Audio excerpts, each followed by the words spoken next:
Hello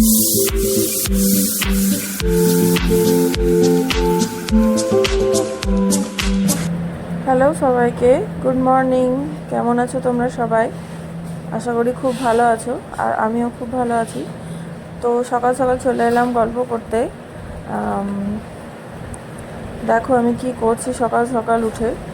মানে এত নোংরা হয়ে গেছিলো আর কি, দোহারটা ব্ল্যাঙ্কেটটা, মানে এই হালকা মানে গরমের সময় এসিতে হালকা গায়ে দেওয়ার জন্য।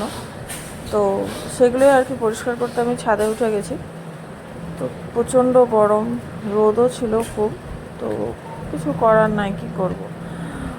গরম নিজের কাজ করবে, মানুষকে নিজের কাজ করতে হবে, কিছু করার নাই। তো আমি বাড়িতেই আর কি এগুলো পরিষ্কার করে নিই, আমি ড্রাই ক্লিনে দিই না।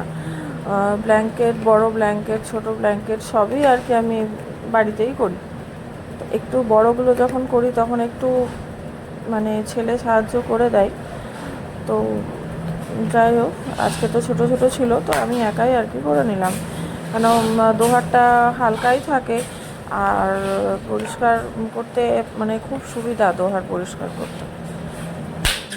যাই হোক, দেখো তোমরা সঙ্গে থাকো। তোমরা সবাই কেমন আছো, কোথা থেকে ভিডিও দেখছো, সবাই কমেন্ট করে আমাকে জানাবে যে কে কোথা থেকে ভিডিও দেখছো আর আমার ভিডিওগুলো দেখতে কেমন লাগছে। আর যারা যারা আমার চ্যানেলটা এখনও ফলো করোনি বা সাবস্ক্রাইব করোনি তারা করে দিও। তো দেখো আমি ইজি দিয়েই ধুয়ে নিই আর কি, ইজি না থাকলে শ্যাম্পু দিয়েও ধোই।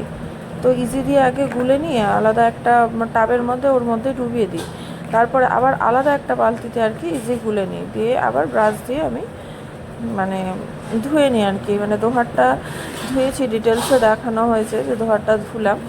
ব্ল্যাঙ্কেটটাও আমি এইভাবেই আর কি ধুয়েছি, ব্ল্যাঙ্কেটটা পাতলা ব্ল্যাঙ্কেট ছিল, তো ব্ল্যাঙ্কেটটাও আর কি আমি এইভাবেই ধুয়েছিলাম। তো তোমরা দেখো, সঙ্গে থাকো, স্কিপ না করে ভিডিওটা দেখতে থাকো। আমি ইজির ফেনাগুলো ভালো করে জল দিয়ে ধুয়ে আবার ওই কমফর্টে মানে ধুয়ে নিয়েছিলাম আর কি, কারণ কমফর্টটা দিলে না খুব সুন্দর একটা স্মেল আসে। আমি জামা কাপড় মানে যে কোনো জিনিসেই, মানে বেডশিট যে কোনো জিনিস কাচলে আমি একটু কমফর্টে ডুবিয়ে নিই, কারণ কমফর্টে ডুবালে একটা খুব সুন্দর স্মেল আসে আর মানে ভালোও লাগে, মাইন্ডটাও বেশ, জিনিসটা যখন ইউজ করা হয় মাইন্ডটাও বেশ ফ্রেশ ফ্রেশ থাকে। তো যাই হোক, আজকে খুব আওয়াজ হচ্ছে, বাড়ির পেছন দিকে ঢালাই হচ্ছে, তো ওই জন্য একটু মানে আওয়াজটা একটু বেশিই আসছে, তোমরা শুনতে পাচ্ছ হয়তো, খুব ঘ্যাঁ ঘ্যাঁ একটা আওয়াজ হচ্ছে। তো যাই হোক, তোমরা দেখো ভিডিওটা, আশা করছি ভালো লাগবে।